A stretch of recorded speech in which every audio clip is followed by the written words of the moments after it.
వి gold trusted gold buyers మీరు తాకట్టు పెట్టిన బంగారాన్ని విడిపించి ఈ రోజు ఉన్న మార్కెట్ ధరకు కొనబడను.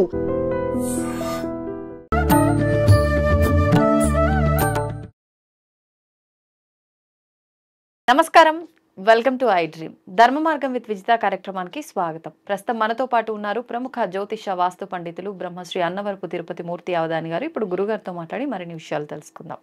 నమస్కారం గురుగారు. ఓం శ్రీ మహాగణాధిపతయే నమః. గురుగారు, భగవంతుడు అందరికీ మంచి చేస్తాడు, అందరూ ఆయన బిడ్డలే అని అంటూ ఉంటారు. అందులో భాగంగానే భగవంతుడికి మా బాధ చెప్పుకుందాము అనో, లేకపోతే భగవంతుడు మంచి చేస్తాడనే చిన్న స్వార్థంతోటో ఎక్కువగా పూజలు చేయటం, ఆలయాలకు వెళ్ళటం, ఇవన్నీ కూడా చూస్తూ ఉంటాం. ప్రతి నిత్యం ఆలయానికి వెళ్ళే వాళ్ళు కూడా ఉంటారు. మరి ఏదో మంచి చేస్తాడు అని మనం అనుకుంటున్నామే తప్ప నిజంగా మంచి చేస్తున్నాడా అనే ఒక క్వశ్చన్ కనుక తీసుకుంటే, ఎప్పుడు ఆయన ఆలయ ఆవరణలో మెట్ల దగ్గరే కూర్చొని మనకు కనిపిస్తూ ఉంటారు. భిక్షాటన చేస్తూ వాళ్ళ బాగుని చూసుకోలేదు కాబట్టే ఆ స్థితిలో ఉన్నారు. మరి మన బాగుని ఎంతవరకు చూసుకుంటాడు అని అనిపిస్తూ ఉంటుంది. అంటే ఇది మూర్ఖమైన ప్రశ్న అనుకోవచ్చో ఏమనుకోవచ్చో తెలియదు, కానీ ఇది వాస్తవమేనా అనేది ఒక సందేహం. ఏమంటారు? ఇదే విషయంపై కమల్ హాసన్ గారు కూడా గుడి బయట ఎంతోమంది భిక్షగాలు కూర్చుంటే వాళ్ళని పట్టించుకోలేటువంటి భగవంతుడు దేవుడే కాదు అని కూడా అన్నారు. నవ్వుకున్నారండి. ఈ ప్రశ్న చాలామంది చాలాసార్లు వేశారు.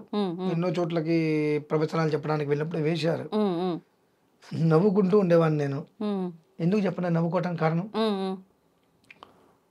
భగవంతుడి దగ్గరకి నువ్వు ఏ కోరిక లేకుండా రావట్లా. ఏదో ఒక కోరిక మనస్సులో పెట్టుకొని భగవంతుడి దగ్గరికి వచ్చావు, ఓకే, తప్పులేదు. వచ్చావు, ప్రదక్షిణం చేసావు, పూజ చేసుకున్నావు, ప్రసాదం తీసుకున్నావు, వెళ్ళిపోతున్నావు. నువ్వు వెళ్ళిపోయేటప్పుడు వచ్చేటప్పుడు వాకిట్లో భిక్షాటన చేసే వాళ్ళని నువ్వు చూస్తూనే ఉన్నావు కదా. ఇక్కడ నా ప్రశ్న ఏంటంటే, నన్ను ఒకళ్ళు ఇదే ప్రశ్న వేసినప్పుడు నా ప్రశ్న దీనికి ఏంటంటే, నువ్వు ఎప్పుడైతే కనుక దేవాలయం ఎదుట భిక్షాటన చేసేటువంటి వాళ్ళని భగవంతుడు ఎందుకు చూడట్లేదు అన్నారు కదా.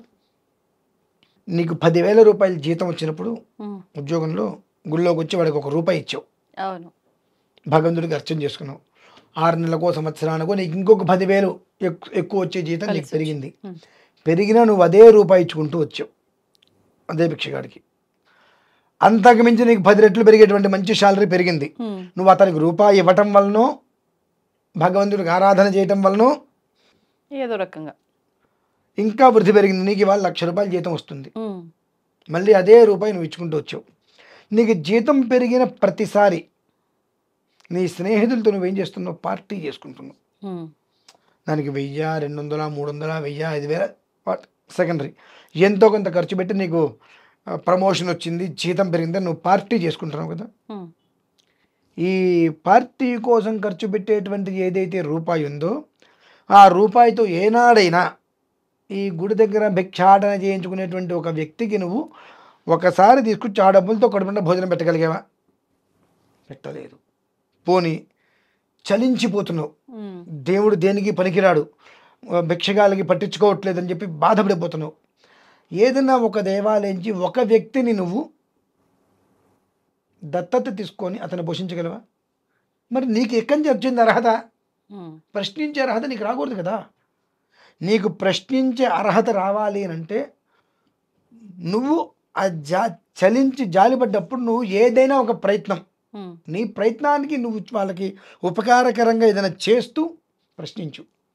ఏ ప్రయత్నము చేయకుండా నీకు జీతం ఎంత పెరిగినా అదే రూపాయి చేతిలో పెడుతూ పెరిగిన ప్రతిసారి కొన్ని వేల రూపాయలతోటి ఖర్చు చేసి పార్టీ చేసుకుంటూ వీళ్ళ గురించి నువ్వు మాట్లాడేటువంటి అర్హత నీకు ఎక్కడి నుంచి వచ్చింది? అసలు నీకు ఈ స్థాయి రావడానికి భగవంతుడు కారణం. వాకిట్లో భిక్షాటన చేయొచ్చు నీ దగ్గర తీసుకుంటున్నాడు, అదొక కారణం. 2, అసలు అతను ఎవరో తెలుసా? ఆ భిక్షాటన చేసే వ్యక్తి ఎవరో తెలుసా? నీలాగనే క్రితం జన్మలో ఉపకారం చేయకపోగా వాళ్ళ గురించి గొప్పగా మాట్లాడినటువంటి వ్యక్తి.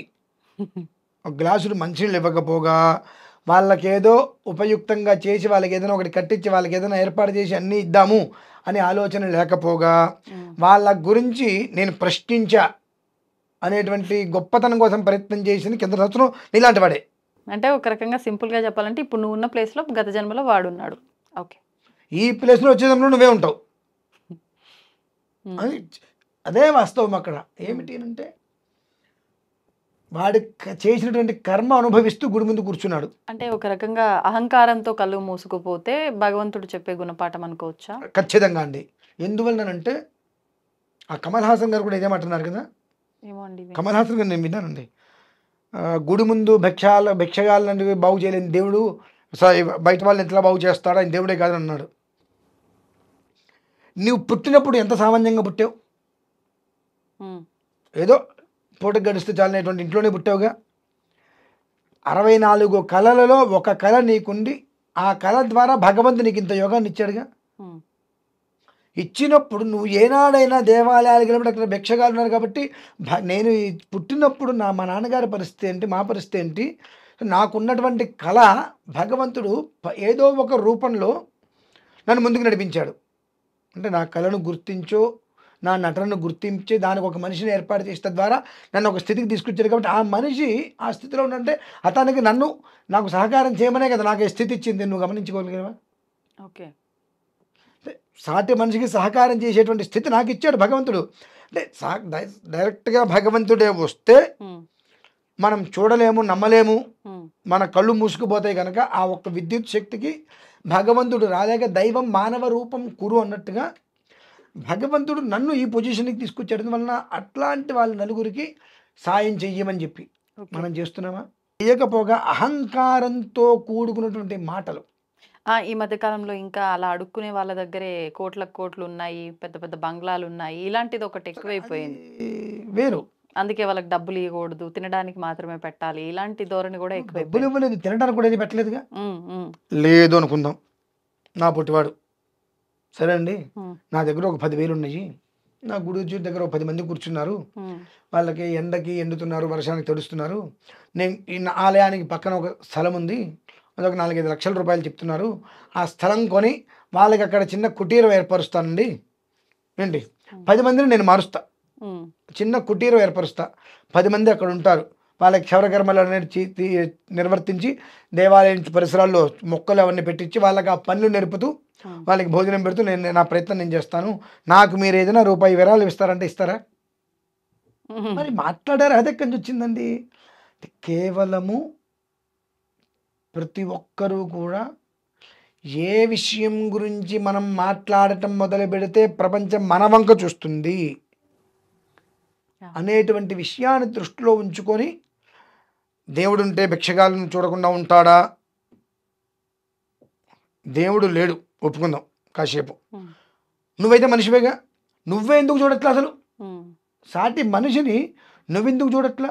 సాటి మనిషిని నువ్వే చూసి సహకారం చేసే గుణం నీకు లేనప్పుడు లోపల ఉన్న భగవంతుడు నీ కోసం ఎందుకు దిగి రావాలి? అసలు ఉమ్.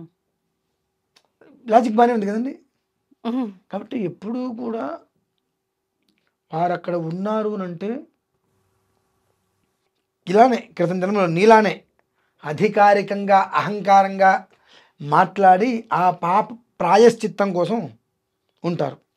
2, కొంతమందికి ఎంత డబ్బున్నప్పటికీ కూడా కొంత కర్మ ఉంటుంది, ఆ కర్మ అనుభవించడం కోసం 40 రోజుల నుంచి భిక్షాటం చేస్తూ అలా కొంతమంది ఉంటారండి.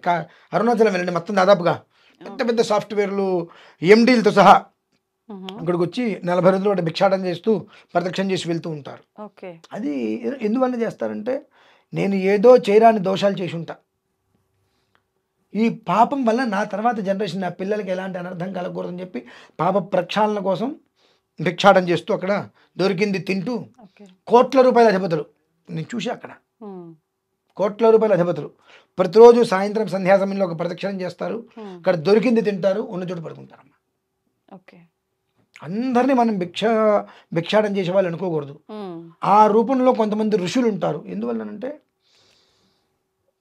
మన ఒక్క పూర్వజన్మ నుంచి వచ్చే పాపాలు ఏవైతే ఉంటాయో ఆ పాపాలని మొత్తం తీసేసుకొని మనకు యోగాన్ని ప్రసాదించడానికి కూడా కొంతమంది ఉంటారు అక్కడ. ఉమ్. ఉమ్. అందుకని మనం వాళ్ళని చులకనగా ఎప్పుడు చూడు. నువ్వు మాట్లాడావా నీకు నెక్స్ట్కి పట్టే గతదే, ఆ పక్కన ప్లేస్ ఒకటి ఖాళీగా ఉంటుంది, అది గుర్తుపెట్టుకో. నీకు చేతనైతే నువ్వు ఇంట్లో అన్నం తింటున్నావు ఒక రోజు, వాళ్ళ మీద ఎనలేని ప్రేమ అయితే ఉందిగా, ఉపన్యాసాలు చెప్తున్నాగా వాళ్ళ మీద. మరి ఆ ప్రేమ ఉన్నప్పుడు ఇంట్లో అన్నం తిన్నప్పుడు ఒక ప్యాకెట్లో మజ్జిగన్నం, ఒక ప్యాకెట్లో పప్పన్న కలుపుకొని ఇవ్వగలిగే ఒక రోజు, ఇంకో గుప్పెడు బియ్యమే ఎక్స్ట్రా పెట్ట బే మళ్ళీ ఎంగిల్ చేతితో విదాల్చాం, ఒక మెతుకు పక్కకు పడుతుందేమని చెప్పి. కానీ మైకు పట్టుకుంటే మాత్రం ఉపన్యాసాలు దేవుడు లేడు, వీళ్ళు లేరు, వాళ్ళు లేరు అని వాదిస్తాం. ఇటువంటి వాళ్ళందరికీ ఆ పక్క ప్లేస్ ఖాళీగా ఉంటుందమ్మా. అది గమనించాలి. ఒక దేవాలయం గురించి కానీ, దేవాలయం ముందు భిక్షాటన చేసే వాళ్ళ గురించి నేనేదో ఉద్ధరించేటట్టుగా మాట్లాడే ప్రయత్నం చేస్తున్నాను వాడు గమనించాల్సిందంటే, నాకు చేతనైతే ఉద్ధరిద్దాం, లేదంటే మూసుకొని కూర్చున్నాను. లేదంటే కనుక నెక్స్ట్ నాకు ఆ వాడి పక్కన ప్లేసు, నా గురించి కూడా ఎవరో ఉద్ధరిస్తూ మాట్లాడతాడు ఇట్లా అని గమనించుకోవాలమ్మా. ఓకే, నమస్తే అండి. పరమేశ్వర అర్పణం. తవ్వండి, తవ్వుతున్న శివలింగం సరే దాన్ని అట్లా కప్పేసేయండి, చూపించదండి. Krishna is there. మూర్తి పూజ కాదు, సాక్షాత్ బ్రజేంద్ర నందన భగవాన్ ఉన్నారు మూర్తిలో. ఏమీ ఆశించకుండా ఆరాధించే వాళ్ళు కూడా ఉన్నారా ప్రభుజీ? నిజమైన భక్తి అంటే మనకు తెలియదు కాబట్టి